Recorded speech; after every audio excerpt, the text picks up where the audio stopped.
1 से question number 2 के second part को सॉल्व करेंगे। देखिए सेकंड पार्ट क्या कहता है, identify the terms and factors in the expression given below. यहाँ पे कुछ एक्सप्रेशंस दे रखे हैं, अलजेब्रिक एक्सप्रेशंस। इसमें हमें आइडेंटिफाई करना है कि कितने टर्म्स हैं, कौन कौन से टर्म्स हैं, और उनके फैक्टर्स को भी आइडेंटिफाई करना है। ठीक, तो क्वेश्चन नंबर 2 के फर्स्ट पार्ट में हमने टर्म्स आइडेंटिफाई किए थे और फैक्टर्स आइडेंटिफाई करके उसके ट्री डायग्राम बनाए थे। हमें ट्री डायग्राम नहीं बनाना है, हमें सिर्फ इसके टर्म्स और फैक्टर्स बताने। तो देखिए ए पार्ट को हम कैसे सॉल्व कर पाएंगे। ए पार्ट में जो अलजेब्रिक एक्सप्रेशन है वो है -4x + 5, -4x + 5। इसमें जो टर्म्स हैं वो कौन से हैं? देखिए एक टर्म तो -4x हो जाएगा, -4x, ठीक है। दूसरा टर्म क्या हो जाएगा? 5 हो जाएगा। दो टर्म हो गए, ठीक। और इसके अगर फैक्टर्स लिखें तो फैक्टर जो हो जाएगा -4x का, एक तो -1 हो जाएगा, दूसरा 4 हो जाएगा और तीसरा x हो जाएगा। -1 × 4 किया होगा तो -4 आया होगा।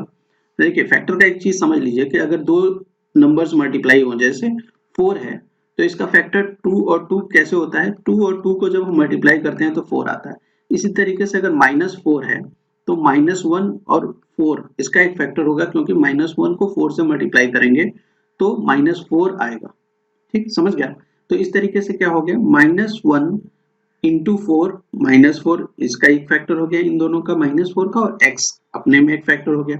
इसी तरीके से 5 का अगर फैक्टर लिखें तो 5 का फैक्टर 5 ही होगा। 5 × 1 भी लिख सकते हैं, यहाँ पे 1 भी लिख सकते हैं, लेकिन 1 लिखें ना लिखें एक ही बात है।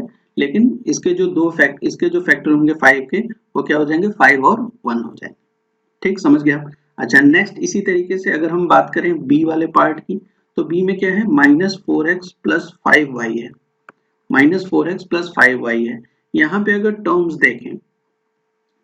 टर्म्स देखें तो दो टर्म है। देखिए एक -4x है और एक +5y है। तो टर्म्स कौन से हैं? -4x और 5y है।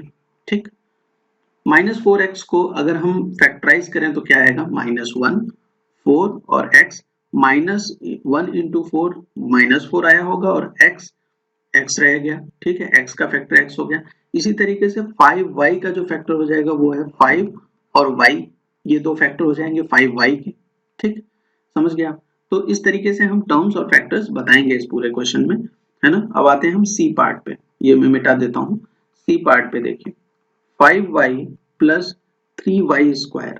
यहाँ पे जो टर्म्स हैं वो कौन कौन से हैं? देखिए दो टर्म है, एक 5y है और दूसरा 3y²। 5y और 3y² दो टर्म्स हो गए। इनके अगर फैक्टर्स लिखें तो 5 और y दो फैक्टर हो जाएंगे 5y के, और यहाँ पे अगर फैक्टर लिखें 3y² का तो 3y और y। ठीक है, देखिए 4 का जब हम फैक्टर लिखते हैं तो वो क्या लिखते हैं? 2 × 2 लिखते हैं, 2 × 2। तो 2 का स्क्वायर का अगर फैक्टर लिखेंगे तो वो भी तो 2 × 2 ही होगा, क्योंकि 2² क्या होता है? That is equal to 4। ठीक, समझ में आई बात आपको? तो इस तरीके से हमने इसका फैक्टर लिख लिया। 3y² का 3 एक फैक्टर हो गया, y और y² के दो फैक्टर हो गए। ठीक, डी पार्ट पे आते हैं। देखिए डी पार्ट में क्या है? xy + 2x² y²। ठीक है, यहाँ पे कितने नंबर ऑफ टर्म्स हैं? दो टर्म्स हैं। यहाँ पे क्या है? xy एक टर्म है और 2x² y² एक टर्म है। तो xy का अगर हम लिखना चाहें फैक्टर्स तो क्या हो जाएंगे? एक फैक्टर x हो जाएगा और दूसरा फैक्टर y हो जाएगा। ठीक, इसी तरीके से इस 2 का जो फैक्टर लिखेंगे वो क्या हो जाएगा? 2 × 1, 1 लिखें या ना लिखें कोई बात नहीं, तो 2 हो गया। दूसरा x² के कौन कौन से फैक्टर होंगे? एक x होगा, दूसरा x होगा। उसी तरीके से y² के क्या फैक्टर होंगे? एक y होगा और दूसरा y होगा। ठीक, समझ गए? डी भी हमने टर्म्स और फैक्टर्स इसके निकाल लिए। अब हम चलते हैं क्वेश्चन नंबर 2 के ई पार्ट पे। ठीक, ई PQ + Q। यहाँ पे नंबर ऑफ टर्म्स क्या है?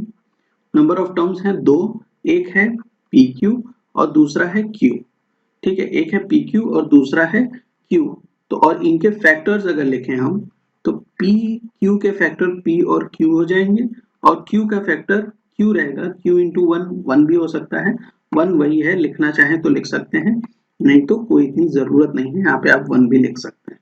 ठीक है, तो पी क्यू के कौन कौन से फैक्टर हो गए, पी और क्यू हो गया, क्यू का फैक्टर क्यू। ठीक, इसी तरीके से एफ में, एफ वाले पार्ट में देखिए 1/2 A B minus 2.4 B plus 3.6 A. ठीक है, इसका हमें फैक्टर लिखना है। तो सबसे पहले तो हम टर्म्स आइडेंटिफाई कर लेते हैं, कितने टर्म्स हैं। देखिए 1, 2 और 3, कितने टर्म्स है, 3। 1.2 ए बी एक टर्म है, माइनस 2.4 बी एक टर्म है और 3.6 ए एक टर्म है। ठीक है, ठीक है। अब माइनस 1.2 ए बी का जो अगर फैक्टर लिखना चाहें तो 1.2 का फैक्टर क्या हो जाएगा, 1.2 हो जाएगा, ए एक फैक्टर हो जाएगा और बी एक फैक्टर हो जाएगा इन तीनों का। ठीक, पॉइंट 1.2 ए और बी फैक्टर हो जाएंगे इनके। इसी तरीके से ये माइनस 2.4 है तो -1, 2.4 और बी इसका फैक्टर हो जाएगा। ठीक, इसी तरीके से 3.6 ए के फैक्टर अगर लिखें तो 3.6 एक हो जाएगा और ए एक अलग फैक्टर हो जाएगा। ठीक, समझ में आ गई बात। नेक्स्ट आते हैं जी पार्ट पे। ठीक है, जी को सॉल्व करते हैं। देखिए जी में क्या दे रखा है, यहाँ दे रखा है 3/4x प्लस 1/4, सॉरी ये 4 है। ठीक, 3/4x प्लस 1/4, यहाँ नंबर ऑफ टर्म्स क्या है, 3/4x एक टर्म है और 1/4 एक टर्म है। इसका अगर फैक्टर हम लिखें तो 3/4 एक फैक्टर आ जाएगा और h दूसरा फैक्टर आ जाएगा, और 1/4 का फैक्टर लिखें तो 1/4 उसका एक फैक्टर होगा। ठीक, समझ गया आप। लास्ट में जो सबसे आखिरी पार्ट है वो है h, 0.10 square plus 0.2 Q square. ठीक है, दो टर्म्स हैं इसमें, एक ये, कौन कौन सा, 0.1 पी स्क्वायर और 0.2 क्यू स्क्वायर, दो टर्म है। इन दोनों के फैक्टर्स लिखने हैं। तो फैक्टर लिखना तो हमारे लिए अब समझ चुके हैं हम क्या क्या इसके फैक्टर होंगे, आप मुझे बता सकते हैं। देखिए क्या फैक्टर होगा इसका, 0.1 इसका एक फैक्टर हो जाएगा, दूसरा फैक्टर p हो जाएगा और फिर दूसरा फैक्टर तीसरा p हो जाएगा। और इसी तरीके से 0.2 क्यू स्क्वायर के जो फैक्टर लिखेंगे तो 0.2 क्यू और q इसके 3 फैक्टर्स आ जाएंगे, है ना। तो उम्मीद करता हूँ कि क्वेश्चन नंबर 2 के जो सेकंड पार्ट है इसके सारे सॉल्यूशन आपको समझ में आए होंगे। अगर वीडियो पसंद आई हो तो चैनल को सब्सक्राइब करना, वीडियो को लाइक करना और अपने फ्रेंड के साथ शेयर करना ना भूलें। किसी भी क्वेश्चन में अगर किसी तरीके की दिक्कत है तो आप मुझसे कमेंट सेक्शन में पूछ सकते हैं। Thank you for watching.